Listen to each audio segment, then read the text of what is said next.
to day 72 এই আপোনালোকে দেখিবলৈ পাইছে এনালিচিছ কৰি আছোঁ ট্ৰেডৰ কাৰণে তাৰপিছত এটা ট্ৰেড হৈ গ'ল নেক্সটটো ট্ৰেড প্লেন আপ কৰি আছোঁ তাৰপিছত এই আপোনালোকে দেখিবলৈ পাইছে নতুনকৈ এডমিশ্যন ল'বলৈ মানুহ আহিছে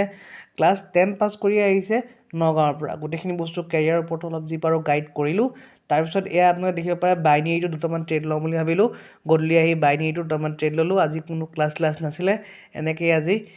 দুইটাখন মাৰ্কেটত ট্ৰেড ছেট কৰিলোঁ তাৰপিছত আকৌ পাৰ্চেল পালেহি এটা পাৰ্চেল মাৰ কাৰণে কাপোৰ এযোৰ অৰ্ডাৰ দিছিলোঁ সেয়া আপোনালোকে চাব পাৰে কাপোৰযোৰ পালেহি পাৰ্চেলটো ফালি চিৰি খুলিলোঁ তাৰপিছত মাক এই কাপোৰযোৰ ধুনীয়াকৈ ছাৰপ্ৰাইজ দি দিলোঁ সেয়া মাও বহুত ভাল পালে কাপোৰযোৰ পাই